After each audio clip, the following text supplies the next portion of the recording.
Nosso Lar, de André Luiz, capítulo 22, bônus hora.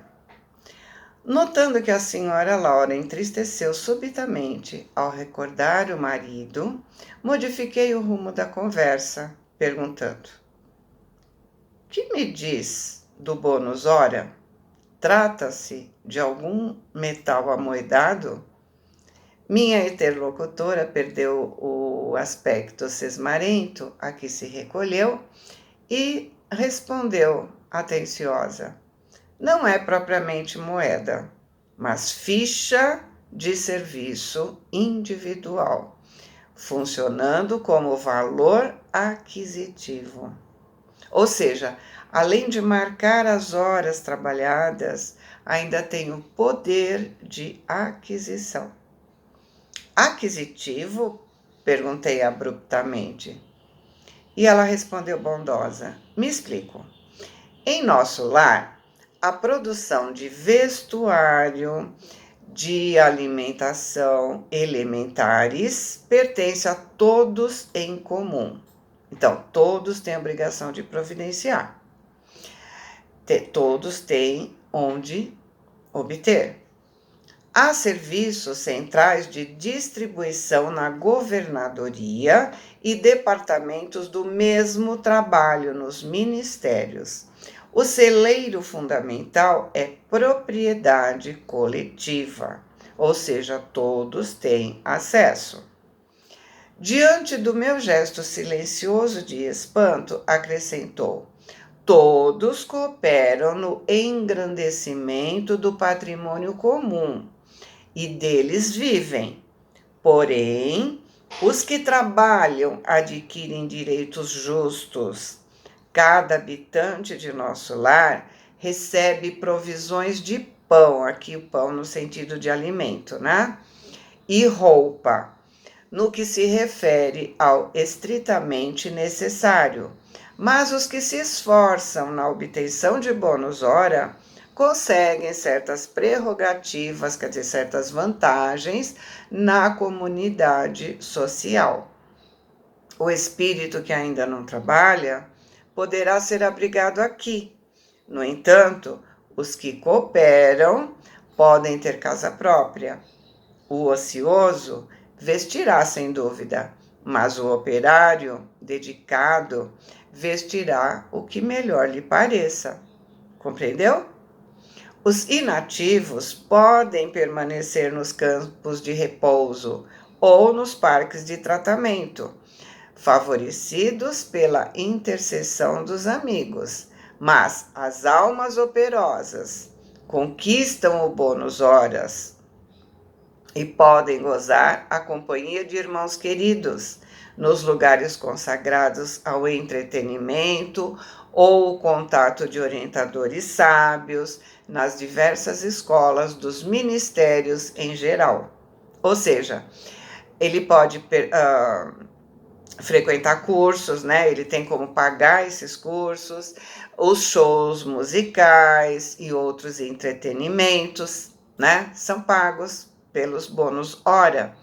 E a forma, que é a forma de pagamento. Precisamos conhecer, ela continua, né? O preço de cada nota de melhoria e elevação. Ou seja, para podermos participar de alguma coisa, precisamos merecer. E esse merecimento se traduz por bônus hora. Ou seja, é o trabalho que fazemos em benefício do outro. É servir. E ela continua: cada um de nós, os que trabalhamos, deve dar no mínimo 8 horas de serviço útil nas 24 horas de que o dia se constitui. Porém, os programas de trabalho são numerosos e a governadoria permite 4 horas de esforço extraordinário ao que deseje colaborar no trabalho comum de boa vontade. Desse modo, há muita gente que consegue 72 bônus hora por semana, sem falar dos serviços sacrificiais, quer dizer, aqueles serviços difíceis, árduos, né? Cuja remuneração é duplicada e às vezes triplicada. E aí André perguntou, mas é esse o único título de remuneração? Sim, é o padrão de pagamento a todos os colaboradores da colônia, não só na administração, como na obediência, né? Uns organizam e os outros trabalham segundo essas organizações, mas todos recebem da mesma forma.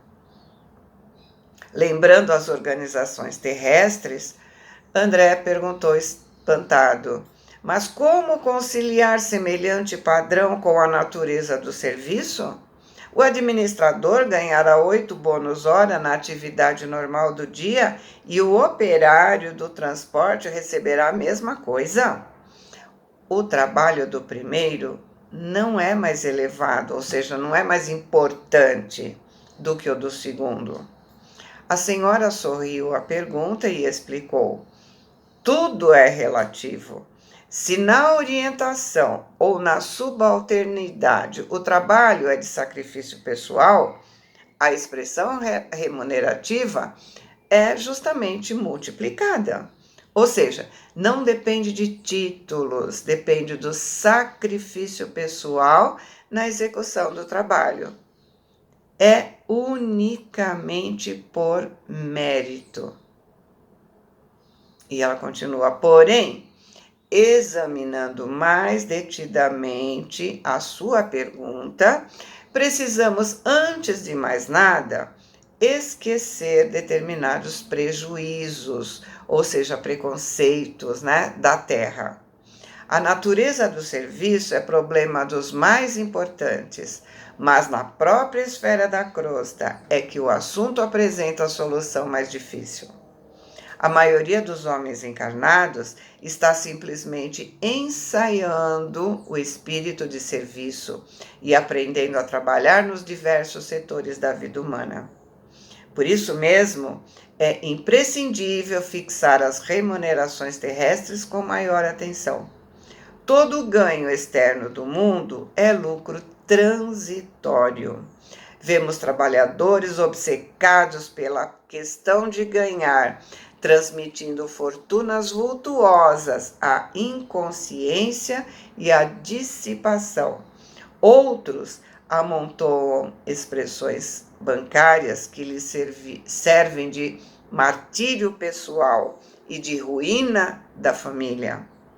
Por outro lado, é indispensável considerar que 70% dos administradores terrenos não consideram os deveres morais que lhes competem e que a mesma porcentagem pode ser atribuída a quantos foram chamados à subordinação. Quase todos vivem a confessar a ausência do impulso vocacional, embora recebendo os proventos comuns aos cargos que ocupam. Então, né, a pessoa fala, não nasci para isso, e aí não faz as coisas com capricho, né? Porque não tem vocação para aquilo, mas na hora de receber, não recusam o pagamento, né? Governos e empresas pagam a médicos que se entregam à exploração de outros interesses e a operários que matam o tempo.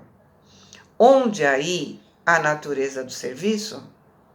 Há técnicos da indústria econômica que nunca consideraram integralmente a obrigação que lhes assiste e se valem de leis magnânimas como moscas venenosas no pão sagrado, exigindo abonos, facilidades e aposentadorias. Então, aqui vemos que devemos ter responsabilidade com o dinheiro que nós recebemos. Aqui na Terra, né? Se ele faz parte de nosso desenvolvimento, é uma prova que Deus utiliza para nos provar para ver se somos suscetíveis ao dinheiro ou somos suscetíveis ao poder, ou os dois juntos, né? Quando trabalhamos, fazemos com amor, damos o máximo que podemos. E quando aposentados, aproveitamos esse tempo livre para ajudar o nosso próximo? Ou estamos nos servindo do dinheiro que o governo pode nos dar e poderá prejudicar a outro? Porém, creia que todos pagarão muito caro a displicência. Parece ainda distante o tempo em que os institutos sociais poderão determinar a qualidade de serviço dos homens, porque, para o plano espiritual superior, não se especificará teor de trabalho, sem a consideração dos valores morais gastos, né? Ou seja, não é o trabalho, mas quanto de valor moral está envolvido naquele trabalho. No plano superior são considerados apenas valores morais. Precisamos analisar o quanto somos verdadeiramente honestos em nosso trabalho ou em nossa aposentadoria. E André continua: essas palavras me despertaram para novas concepções. Percebendo a minha sede de instrução, ela continuou: o verdadeiro ganho da criatura é de natureza espiritual. E o bônus hora em nossa organização se modifica em valor substancial segundo a natureza dos nossos serviços. No Ministério da Regeneração, temos o bônus hora regeneração. No Ministério do Esclarecimento, o bônus hora esclarecimento. E assim por diante. Ora, examinando o provento espiritual, é razoável que a documentação de trabalho revele a essência do serviço. As aquisições fundamentais se constituem de experiência. Que experiência? Educação, enriquecimento de bênçãos divinas, extensão de possibilidades. Neste prisma, os fatores assiduidade e dedicação aqui representam quase tudo. Em geral, em nossa cidade de transição, a maioria se prepara com vistas à necessidade de regresso aos círculos carnais. Examinando esse princípio, é natural que o homem que empregou 5.000 horas em serviços regeneradores tenha efetuado esforço sublime, a benefício de si mesmo. O que despendeu 6.000 horas de atividade no Ministério do Esclarecimento estará mais sábio. Poderemos gastar os bônus hora conquistados, mas é mais valioso ainda o registro individual da contagem de tempo de serviço útil, que nos confere direito a preciosos títulos. Então, mais precioso que o bônus hora é o aprendizado que se tem em cada trabalho. É isso que ele está dizendo, né? Semelhantes instruções me interessavam profundamente. Porém, poderemos gastar nosso bônus hora a favor dos amigos? E ela respondeu: perfeitamente. Poderemos repartir as bênçãos de nosso esforço com quem nós quisermos. Isso é direito inalienável do trabalhador fiel. Contam-se por milhares as pessoas favorecidas em nosso lar pela movimentação da amizade e do estímulo fraternal. A essa altura, a mãe de Lísia sorriu e observou: quanto maior a contagem do nosso tempo de trabalho, maiores intercessões podemos fazer. Vimos o próprio André, né? que recebeu a intercessão da sua mãe.